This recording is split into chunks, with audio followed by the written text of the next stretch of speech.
Friends, welcome to let start. आज हम आप लोगों के साथ सीटेट एग्जाम के प्रीवियस ईयर क्वेश्चन पेपर में पूछे गए सीडीपी के कुछ इंपॉर्टेंट क्वेश्चन डिस्कस करेंगे। निम्नलिखित में से क्या बच्चों की सृजनात्मकता के विकास में सहायक नहीं है? खेल, भाषण, कहानी लेखन, निर्माण संबंधी क्रियाएं। तो ऑप्शन नंबर जो है डी यहाँ पर इसका राइट आंसर हो जाएगा, यानी जो निर्माण संबंधी क्रिया होती हैं वो बच्चों के सृजनात्मकता के विकास में सहायक नहीं होती हैं। शिक्षा में फ्रॉबल का महत्वपूर्ण योगदान था डैश का विकास, व्यावसायिक school, public school, kindergarten, Latin school. ठीक है, तो फ्रॉबल ने किस प्रकार के स्कूल में अपना योगदान दिया है? किंडरगार्टन। तो ऑप्शन नंबर जो है सी यहाँ पर इसका राइट आंसर हो जाएगा। निम्नलिखित में संश्लेषण का उदाहरण है? निबंध लिखना, भाषण देना, प्रमेय सिद्ध करना, चित्र रंगना। तो ऑप्शन नंबर जो है सी यहाँ पर इसका राइट आंसर हो जाएगा। संश्लेषण का उदाहरण क्या नहीं है? प्रमेय को सिद्ध करना। बालक के विकास एवं क्रियात्मक विकास की दशा होती है सिर से पैर तथा शरीर के बाहर से मध्य की ओर, सिर से पैर तथा शरीर के मध्य से बाहर की ओर, पैर से सिर तथा शरीर के बाहर से मध्य की ओर, पैर से सिर तथा शरीर के मध्य से बाहर की ओर। तो जो बालक का विकास होता है वो बेसिकली दो तरीके से होता है। एक होता है प्रॉक्सिमोडिस्टल और एक होता है सेफलोकॉर्डल। तो जो सेफलोकॉर्डल होता है उसमें विकास कैसे होता है? लॉन्गिट्यूडनल होता है। ठीक है, लंबवत होता है, यानी सिर से पैर की तरफ होता है। एक तरीके से बोल सकते हैं हेड टू टो होता है। विकास कैसा होता है? किसमें? सेफलोकॉर्डल में हेड टू टो होता है। ठीक है, और एक होता है प्रॉक्सिमो डिस्टल, जिसमें क्या होता है? सेंटर टू पेरिफेरा होता है, यानी सेंटर से बाहर की तरफ। ठीक है, तो पहला किस में होता है? जो सेफलोकॉर्डल होता है वो कैसे होता है? सिर से पैर की तरफ तथा शरीर के मध्य से जो बाहर की ओर होता है उसको क्या बोलते हैं? सेफलोकॉर्डल। और जो सिर से पैर की तरफ होता है, जो सिर से पैर की तरफ होता है उसको क्या बोलते हैं? सेफलोकॉर्डल, जो लॉन्गिट्यूडनल होता है। और जो मध्य से बाहर की ओर होता है उसको क्या बोलते हैं? Proximo digital. ये क्या होता है? प्रॉक्सिमो डिजिटल, यानी सेंटर से बाहर की ओर। तो ऑप्शन नंबर जो है बी यहाँ पर इसका राइट आंसर हो जाएगा।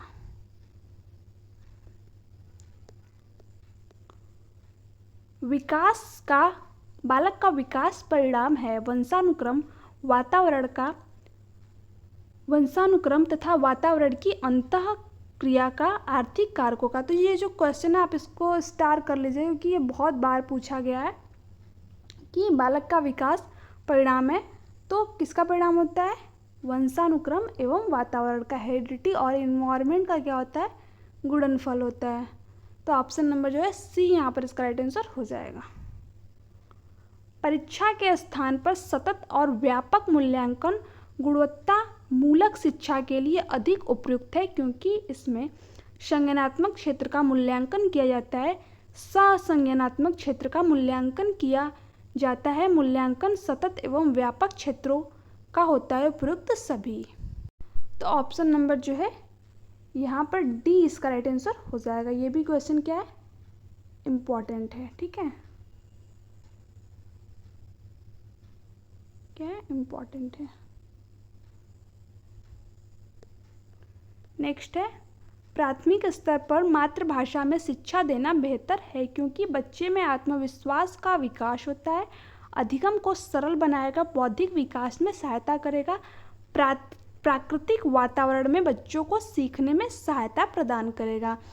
ठीक है, प्राथमिक स्तर पर हमारी मदर टंग होती है, यानी कि हमारी मातृभाषा होती है। जब हम उसमें शिक्षा देते हैं तो क्या होता है? प्राकृतिक वातावरण में बच्चों को सीखने में सहायता प्रदान होता है। तो ऑप्शन नंबर जो है डी यहाँ पर इसका राइट आंसर हो जाएगा, क्योंकि हम बच्चों को क्या करते हैं? एक नेचुरल इन्वायरमेंट देते हैं, क्योंकि बच्चे जैसी लैंग्वेज अपने घर पे यूज़ कर रहा है, अगर वैसी लैंग्वेज जो है स्कूल में भी अगर उसको प्रदान की जाए तो उसको क्या होगा? इंटरेस्ट क्रिएट होगा पढ़ने में। तो ऑप्शन नंबर जो है डी यहाँ पर इसका राइट आंसर हो जाएगा। श्यामपट्ट पर लिखते समय सबसे महत्वपूर्ण क्या है? अच्छी लिखावट, लेखन में स्पष्टता, बड़े अक्षरों में लिखना, छोटे अक्षरों में लिखना। तो जब स्टैम्पट पे हम किसी चीज़ को लिखते हैं तो उसमें जो सबसे महत्वपूर्ण होता है वो होता है अच्छी लिखावट, क्योंकि जब हमारी लिखावट अच्छी रहेगी तो हमारे लेखन में भी स्पष्टता रहेगी, साथ ही हम बड़े अक्षरों में भी लिखेंगे। क्योंकि अगर हमारी अच्छी लिखावट है तो उसके अंतर्गत ये सारी चीज़ें इंक्लूड हो जाएंगी और चीज़ें हमें अच्छी तरीके से समझ में आएंगी। तो ऑप्शन नंबर जो है ए यहाँ पर इसका राइट आंसर हो जाएगा।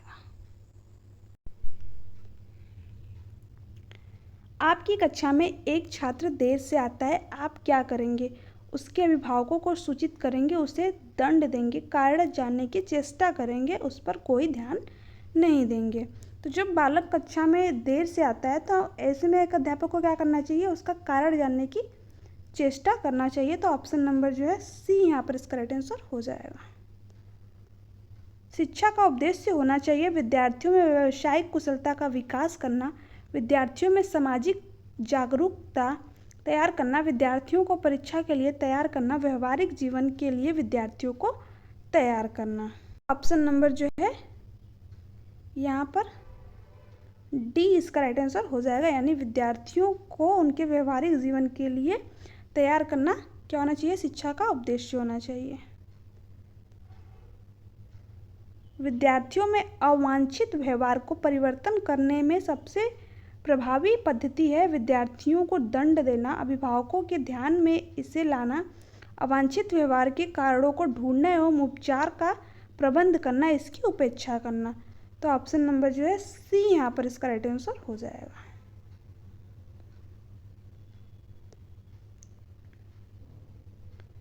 जब एक विद्यार्थी असफल होता है तो समझा जाता है कि पद्धति असफल है, शिक्षक असफल है, पाठ्य पुस्तक असफल है, यह वैयक्तिक असफलता है। तो जब एक बच्चा फेल होता है या फिर असफल होता है तो क्या होता है? हमारा सिस्टम फेल होता है।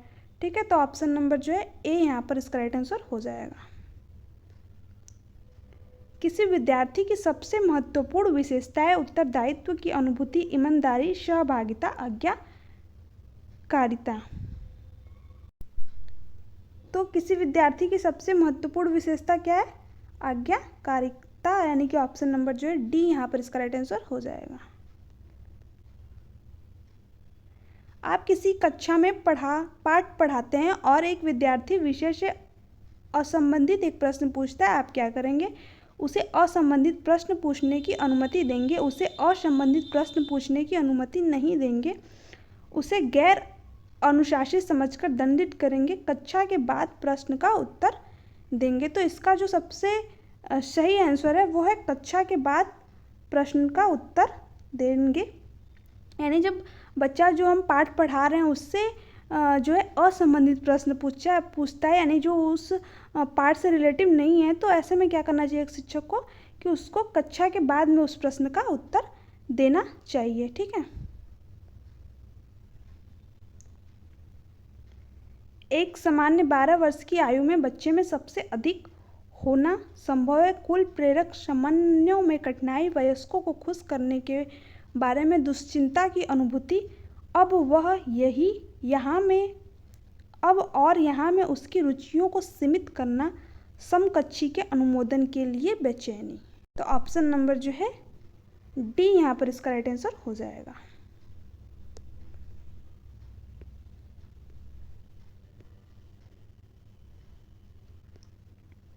विद्यालय में विद्यार्थियों के भाग जाने का कारण है कक्षा शिक्षण में रुचि का अभाव, विद्यार्थियों के अध्यापन में रुचि का अभाव, विद्यार्थियों को दंड नहीं देना, समस्या के प्रति शिक्षकों का निर्दय अभिवृत्ति। तो जो विद्यालय में विद्यार्थियों के भाग जाने का कारण है वो क्या है? समस्या के प्रति शिक्षकों का निर्दय अभिवृत्ति, यानी कि ऑप्शन नंबर जो है डी यहाँ पर इसका राइट आंसर हो जाएगा। विद्यालय में श्रम की स्फूर्ति का विकास करने के लिए शिक्षक अपने ही श्रम में प्रवृत्ति दिखाएगा, शिक्षक श्रम के महत्व पर व्याख्यान करेगा, समय समय पर विद्यार्थियों को श्रम करने का अवसर देना पड़ेगा, विद्यार्थियों को श्रम करने वाले लोगों को उदाहरण देना पड़ेगा। तो ऑप्शन नंबर जो है यहाँ पर सी इसका राइट आंसर हो जाएगा, यानी समय समय पर विद्यार्थियों को श्रम करने का अवसर देना पड़ेगा। बाल विकास की परिभाषा का अध्ययन क्षेत्र है, मानवीय सामर्थ्यों में परिवर्तन का परीक्षण करता है, जीवन अवधि के दौरान व्यवहार की व्याख्या ढूंढेगा, बच्चों की वयस्क तथा वरिष्ठ नागरिकों के साथ तुलना करेगा, किसी बच्चे के संज्ञानात्मक सामाजिक तथ्य दूसरे सामर्थ्यों के क्रमिक विकास के लिए उत्तरदायित्व होगा। तो ऑप्शन नंबर जो है डी यहाँ पर इसका राइट आंसर हो जाएगा। प्राथमिक शिक्षक के लिए बाल मनोविज्ञान का ज्ञान आवश्यक है क्योंकि यह बच्चे को अनुशासित बनाने में सहायता करता है, बच्चे के परिणाम में उन्नति होती है, यह बच्चे को अभिप्रेरित करने के लिए सुविधाजनक तरीका बन जाता है, यह बच्चे के व्यवहार को समझने में शिक्षक की सहायता करता है। ऑप्शन नंबर जो है डी यहाँ पर इसका राइट आंसर हो जाएगा।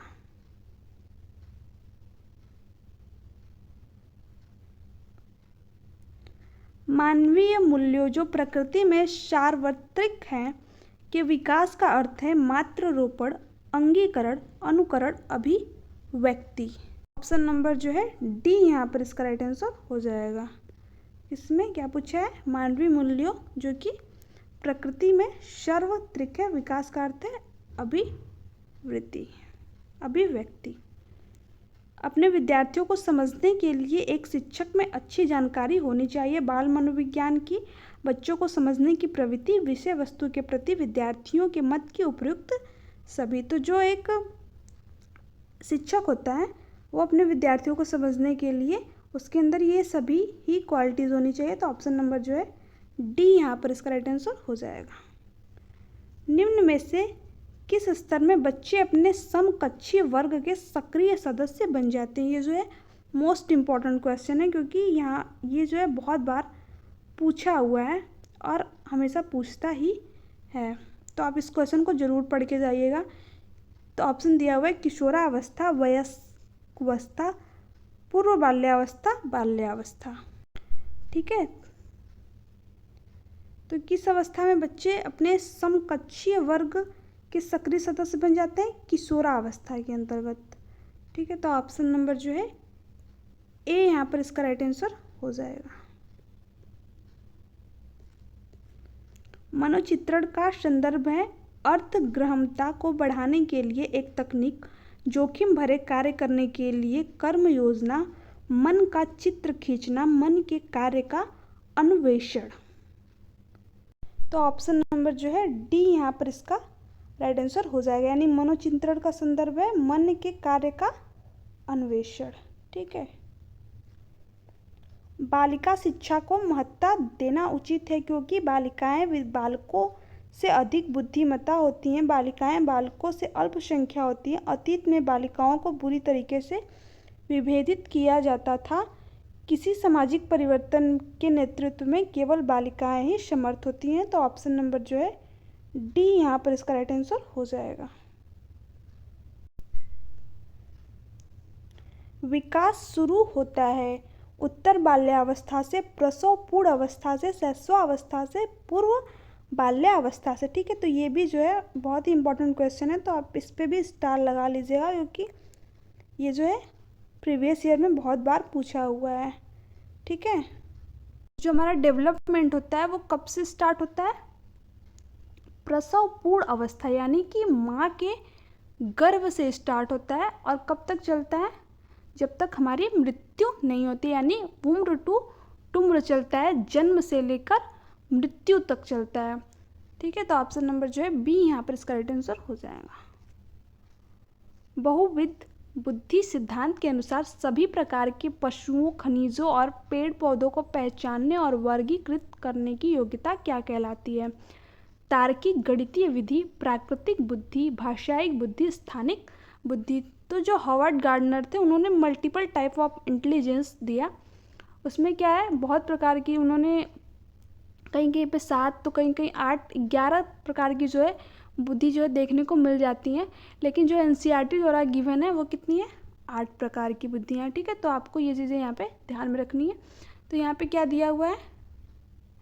पेड़ पौधों, खनिजों की पहचान और वर्गीकृत करने की जो योग्यता होती है वो किस प्रकार के व्यक्ति में पाई जाती है? जो प्राकृतिक, जो नेचुरल इंटेलिजेंस जिसके अंतर्गत होती है उसमें ये चीज़ें होंगी। तो ऑप्शन नंबर जो है बी यहाँ पर इसका राइट आंसर हो जाएगा।